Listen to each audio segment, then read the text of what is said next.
This is Andi Purewal for Boxing News. I'm joined by trainer Peter Fury here in Manchester. Peter, it's been a while since I last saw you. Before we come on to the fight week activities, how is life treating you? Not too bad, working hard as usual.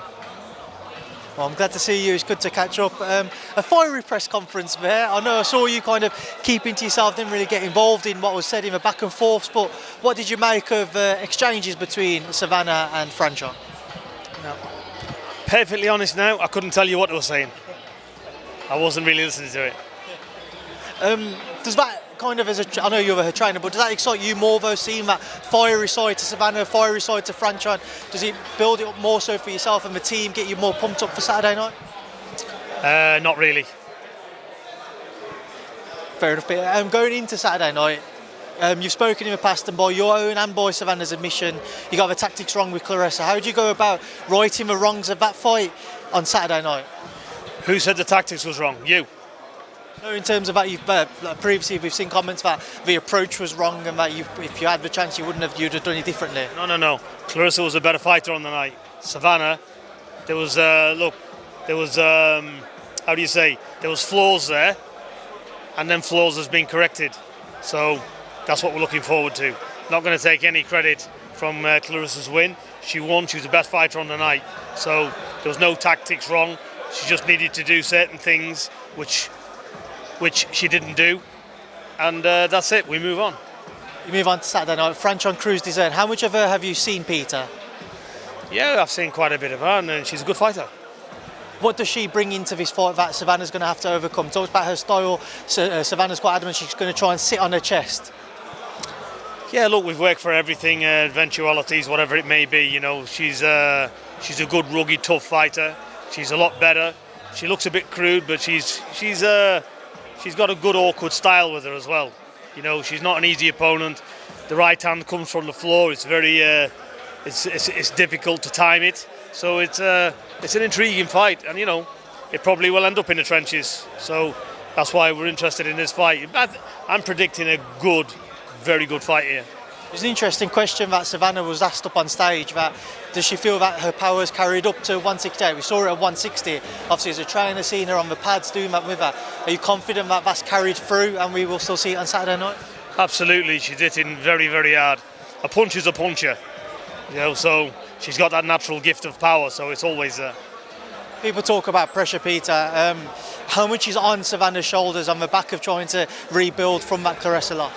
Zero. It's only pressure when you watch social media. Listen, we're in the gym doing it every single day. This is about fighters fighting the best. You know, they should be privileged they're here fighting the best. So zero pressure. Savannah said to me when I interviewed her that Claressa will be tuning in on Saturday. She'll be here, she believes. Just your thoughts, obviously Claressa will be ringside, a potential rematch down the line as well. Well, look, she's got to get through this, but you know, all prevailing well. Definitely, that's the fight Savannah wants next. Do you think realistically, when you look at the potential options around there, I know that Savannah mentioned the mandatory of Shadesa Green, but aside from that, the only other big fight out there is Claressa for Savannah, Savannah for Claressa, if Savannah is successful on Saturday night. I agree with you. That's the fight. So there's no other fight out there. We've got to get this, take care of business, and should she prevail, that's the one next. I've seen Hughie floating about as well. Peter, what's the latest with him? Yeah, he's training, he's back in camp, he's sparring, and he's going to be back on in August. I know you probably feel like you want to kind of make up for this lost time, this time outside the ring whilst he's recovered. What is the plan for him to get him back into those big fights? We're going to take our time with him. We'll pick one or two potato cans and get him to practice against them. He's been out 2 years, you know, he's not been well, so that's what we're going to do. He ain't going to get in there, pretend he's going to fight a world beater. He's not. We need somebody durable. To be fair, we're not going to be so harsh. We need somebody durable, obviously, because he's a world-level fighter himself, but nothing special. He's got to get back in, get rounds. I know it's obviously, from what you're saying there, not in the immediate plans, but Michael Hunter's been very vocal about that fight, trying to revisit it, get it back over the line. Is it still one which is of interest to you guys? Listen, you know, it's heavyweight division. They need to get it on. Look, he's been 2 years out. 1 or 2 fights, probably 2 fights max, if he face anybody, whether it be Michael Hunter or whoever it's going to be next. Nobody's going to be ducking anybody. Something I wanted to ask you said in this heavyweight division they've got to get on. There's a lot of frustration from boxing fans at the minute that we're not seeing these big fights being made.